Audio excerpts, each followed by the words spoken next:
मैं Pratap Singh, RBS polytechnic Bichpuri Agra. प्रिय छात्रों, मैं आज आपको फिटिंग शॉप में टूल्सों के बारे में बताने जा रहा हूं। आज का हमारा टॉपिक है introduction to fitting shop tools, marking and measuring devices and equipment. तो आज हम फिटिंग शॉप में पढ़ते हैं कि कौन कौन से टूल्स प्रयोग करते हैं और मेजरिंग में कौन कौन सी डिवाइसेस और इक्विपमेंट प्रयोग किए जाते हैं। सबसे पहले परिचय, इंट्रोडक्शन। इंजीनियरिंग क्षेत्र में भारी तथा मध्यम कार्यों का उत्पादन करके पूर्ण करने में बेंच वर्क का महत्वपूर्ण भूमिका निभाता है। सामान्यतः मशीनें बहुत से पुर्जों को एक दूसरे में फिट करने के बाद बनाई जाती हैं। ये पुर्जे कारखाने के अलग अलग विभागों में तैयार करके एक स्थान पर इकट्ठा कर दिए जाते हैं, जहां मिस्त्री उन्हें अपनी कारीगरी से एक दूसरे के साथ उचित स्थिति में फिट करते हैं। इस स्थान को फिटिंग शॉप कहते हैं और मिस्त्री को फिटर कहते हैं। यदि कोई पुर्जा ठीक से फिट नहीं हो पा रहा है तो वह उसे अपनी कुशल कारीगरी से ठीक करके फिट करता है। इस कार्य को ही फिटिंग वर्क कहते हैं। अतः फिटिंग शब्द का तात्पर्य उस हस्तशिल्प से है जो कि मशीन के विभिन्न भागों को असेंबलिंग करते समय आवश्यक होती है। वर्कशॉप के औजारों का वर्गीकरण। Classification of workshop tools. Number 1, चिन्हन तथा मापन औजार, जिन्हें मार्किंग एंड मेजरिंग टूल्स कहते हैं। नंबर 2, पकड़ने वाले औजार, होल्डिंग टूल्स। नंबर 3, प्रहार करने वाले औजार, स्ट्राइकिंग टूल्स। काटने वाले औजार, कटिंग टूल्स। चूड़ी काटने वाले औजार, थ्रेडिंग टूल्स। बेधन औजार, ड्रिलिंग टूल्स। सबसे पहले हम बात करते हैं चिन्हन तथा मापन औजार की। मार्किंग एंड मेजरिंग टूल्स, इसमें इस्पाती पैमाना होता है। ये पैमाना एक सीधी इस्पात ब्लेड का 300 mm या 150 mm लंबाई का होता है। इस पर मिलीमीटर एवं इंचों के चिन्ह बने रहते हैं। सबसे अच्छा पैमाना स्टेनलेस स्टील का होता है। नंबर 2, गुनिया, परीक्षण वर्ग, ट्राई स्क्वायर। इसमें एक इस्पात का ब्लेड तथा ढलवा लोहे का स्टॉक होता है। इसका ब्लेड तथा स्टॉक पर 90 डिग्री का कोण बनाते हुए रिवेटों द्वारा जुड़े होते हैं। ब्लेड की लंबाई 150 mm से 300 mm तक होती है। इसका प्रयोग जोड़ को 90 डिग्री पर चेक करना एवं सतह की सहायता तथा मार्किंग करने में होता है।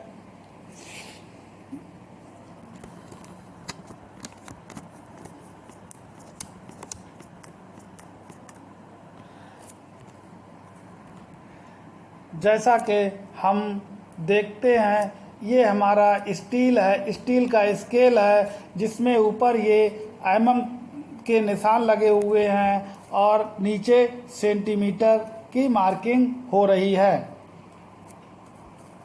नंबर 2, गुनिया।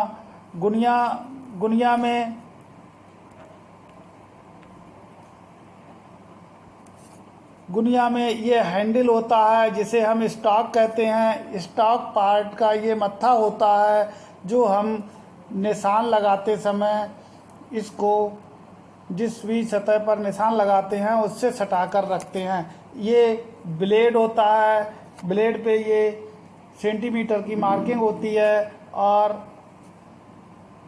ब्लेड और हैंडल दोनों ये रिवेट द्वारा जुड़े हुए होते हैं।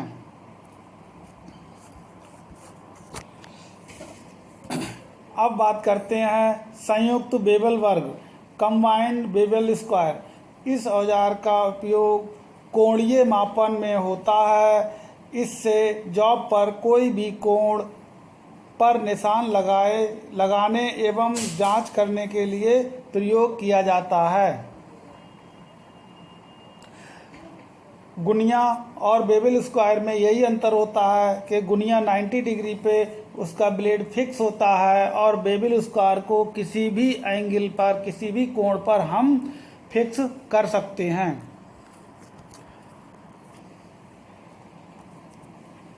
नंबर 4, सतह गेज। सतह गेज सरफेस प्लेट पर रखने के बाद नापने का काम करता है। ट्रेमल। Number 6, calliper. कैलीपर 3 प्रकार के होते हैं। नंबर 1, विभाजक जिसे कहते हैं। Number 1, outside calliper. Number 2, inside calliper. Number 3, hermaphrodite calliper. Hermaphrodite calliper साधारण कैलीपर्स की अपेक्षा भिन्न होता है, जिसमें एक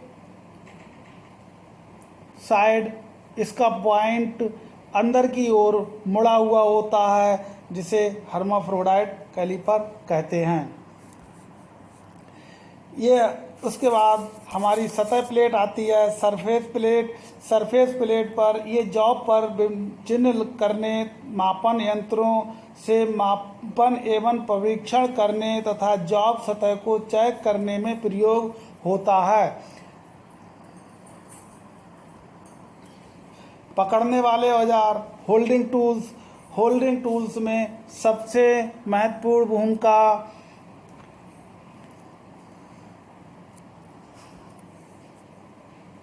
बेंच वाइस की होती है।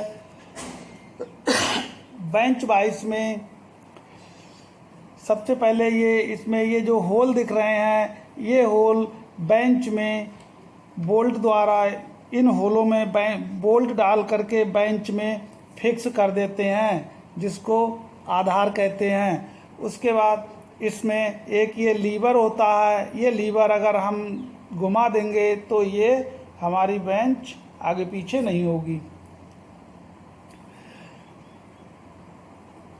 ये इसकी बॉडी होती है, ये इसके जबड़ा होते हैं। ये जबड़ों में ये अंतर होता है कि एक इसका ये वाला जबड़ा स्थिर होता है और ये चल जबड़ा होता है। जब हम हैंडल द्वारा इसको घुमाएंगे तो ये वाइस जो चलेगी तो इसका बाहर वाला जबड़ा, चल जबड़ा आगे पीछे होता है और अंदर वाला जबड़ा स्थिर रहता है। इसमें हम कोई भी जॉब बांध करके वर्क करते हैं या हैक्सा द्वारा कटिंग करते हैं। इन दोनों जबड़ों के अंदर एक हार्ड स्टील के दोनों तरफ ब्लेड लगे हुए होते हैं, जिन्हें छोटा जबड़ा कहते हैं, जो कि हमारे जॉब को कस के पकड़ने में सहयोग करते हैं।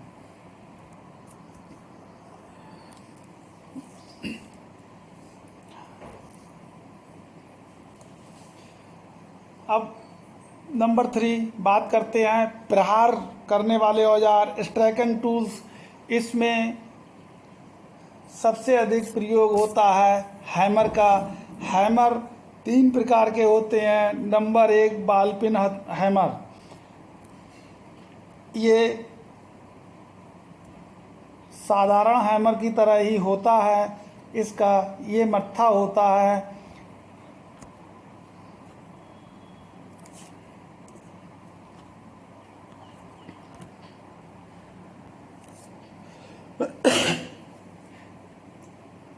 ये साइड इसकी गोल, ये साइड चपटा मत्था होता है और ऊपर इसके एक बॉल टाइप इसका सिर गोल होता है, जो कि बॉल जैसा लगता है, इसीलिए इसको हम बॉल पेन कहते हैं। इसका ये हैंडल है, ये इसकी बॉल पेन बोलते हैं, ये कपोल बोलते हैं, जिसमें अंदर हमारा हैंडल फंसता है, और ये इसका सिर होता है।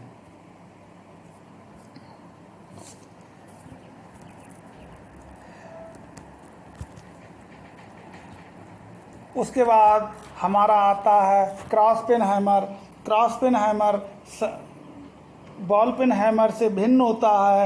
इसका एक नीचे वाला मत्था तो बॉल पेन जैसा ही होता है, और ऊपर वाला मत्था क्रॉस पेन की तरह बना हुआ होता है। ये हमारा सीधा पिन हथौड़ा है, जिसे स्ट्रेट पिन कहते हैं। स्ट्रेट पिन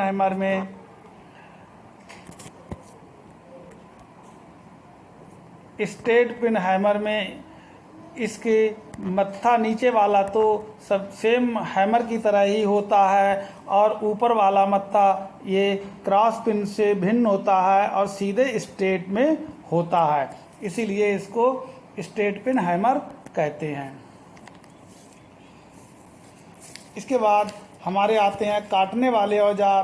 काटने वाले औजार कटिंग टूल्स में हम फिटिंग शॉप में हैक्सा प्रयोग करते हैं। हैक्सा हमारी दो प्रकार की होती हैं, एक फिक्स फ्रेम हैक्सा और दूसरी फोल्डिंग फ्रेम हैक्सा।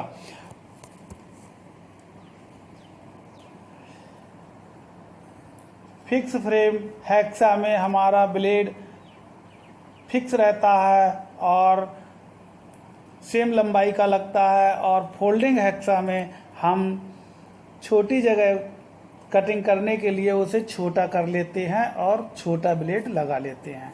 यही दोनों में अंतर होता है।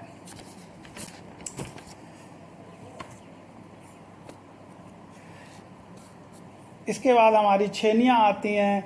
छेनियाँ टाइप्स ऑफ चीजल्स कई प्रकार की होती हैं। नंबर 1 चपटी chisel, flat chisel. Number 2 cross cut छेनी, क्रॉस कट चीजल। नंबर 3 पार्श्व छेनी, साइड चीजल। नंबर 4 गोल नासका छेनी, राउंड नोज चीजल। नंबर 5 गोमुख छेनी, काव माउथ चीजल। हीरक मुख छेनी, जिसे इंग्लिश में डायमंड पॉइंट चीजल कहते हैं।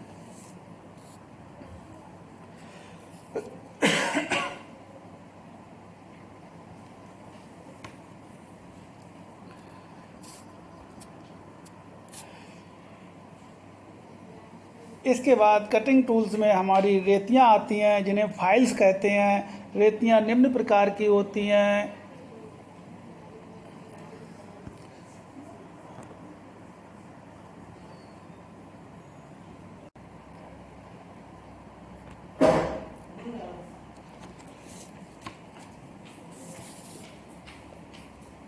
Classification of files. नंबर 1 एकल कट दांते, सिंगल कट टीथ की रेतियाँ होती हैं। नंबर 2 दोहरा कट दांते, डबल कट टीथ रेतियाँ होती हैं। नंबर 3 रास्प कट दांते, रास्प कट टीथ वाली रेतियाँ होती हैं। नंबर 4 वक्र कट दांते, जिन्हें कवर्ड टीथ कहते हैं। ये 4 प्रकार की हमारी रेतियाँ होती हैं। इसमें अनुप्रस्थ काट की रेतियाँ, अनुप्रस्थ काट की रेतियों में चपटी रेती एक फ्लैट फाइल होती है। नंबर 2 वर्ग रेती, स्क्वायर फाइल कहते हैं। त्रिभुजाकार रेती, जिसे ट्रायंगुलर फाइल कहते हैं। नंबर 4 गोल रेती, राउंड फाइल। अर्धगोल रेती, हाफ राउंड फाइल। छुरदार रेती, नाइफ एज फाइल। ये हमारी अनुप्रस्थ काट एरिया रेतियाँ होती हैं। फिटिंग शॉप में हम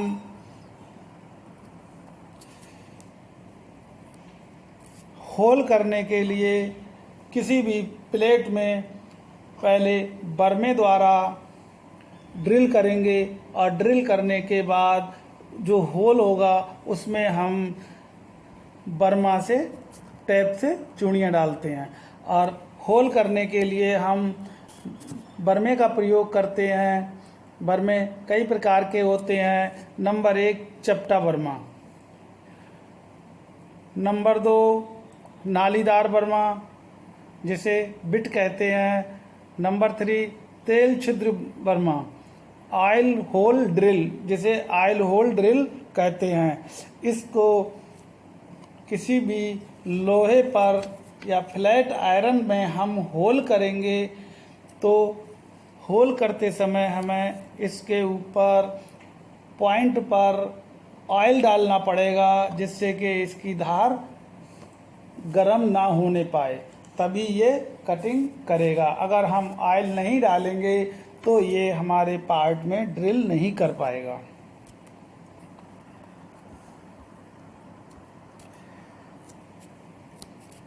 चूड़ी काटने वाले औजार, थ्रेडिंग टूल्स। इंजीनियरिंग कार में चूड़ी काटना सामान्य रूप से प्रयोग होने वाली वह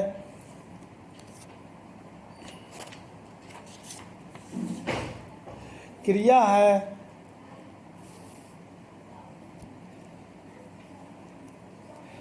फिटिंग शॉप में बहुत से ऐसे उत्पाद बनाए जाते हैं जिनमें चूड़ी काटनी आवश्यक होती है। फिटिंग क्रिया में आंतरिक इंटरनल तथा बाहरी एक्सटर्नल चूड़ियाँ काटी जाती हैं। साधारणतया चूड़ियाँ हाथ द्वारा अथवा लेथ मशीन पर काटी जाती हैं।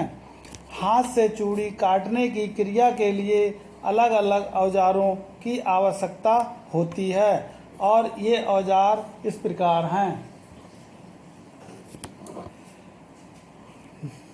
Number 1 die.